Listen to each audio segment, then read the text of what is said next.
Hey y'all, it's Rhegis from the MorrisMansionBlog.com. Welcome back to my YouTube channel. Today I'm showing you how to make a custom stencil. Come check it out. For this project, you'll need a printout of your design, a craft mat, a craft knife, stencil blanks, and a fine tip Sharpie. The first step is to tape your design underneath the plastic. You're going to be tracing out the design onto the plastic. This is a Mylar plastic. It's specifically made for tracing designs onto to cut out to be a stencil. It's what a stencil would be made from if you bought it new at a store or online. So I'm using a fine tip marker here and just tracing along as best I can. It doesn't have to be perfect. It just gives you a guide of where you're going to need to cut with your X-Acto knife.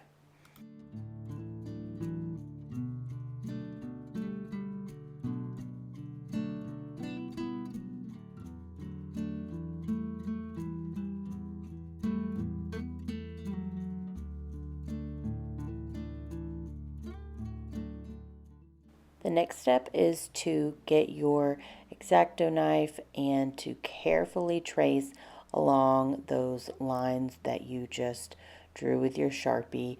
It's probably not going to be perfect, but just do your best.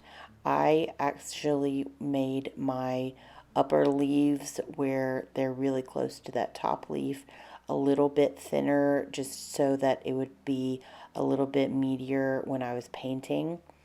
And then as you're lifting it up, some of the pieces may still be a little stuck. You may have to go over a couple of places twice. And I'm just using the X-Acto knife kind of like a saw if there are parts that didn't cut all the way through. And then after this, I will go through and see if there's any areas that need cutting up. Now we can finally get to painting our stencil. I'm using a sponge and knocking off most of the excess, and then I'm going in with an up and down motion and blotting the paint more than painting it on.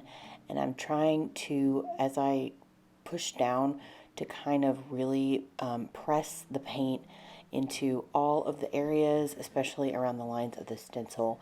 This will help the bleed through not be so bad and to get those really crisp lines with your paint.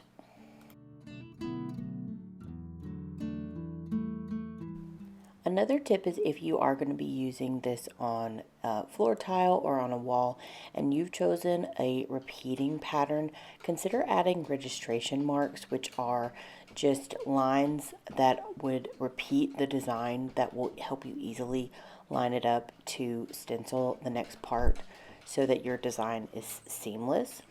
And when you are adhering the stencil to the wall, you can use painter's tape like I've showed you here, or another way to fasten it would be to add a spray adhesive. Loctite makes a really good one. Or you can get just a stencil spray adhesive from Amazon. Either way, you want to make sure it is repositionable so that you are able to move your stencil around as you need on the wall or floor.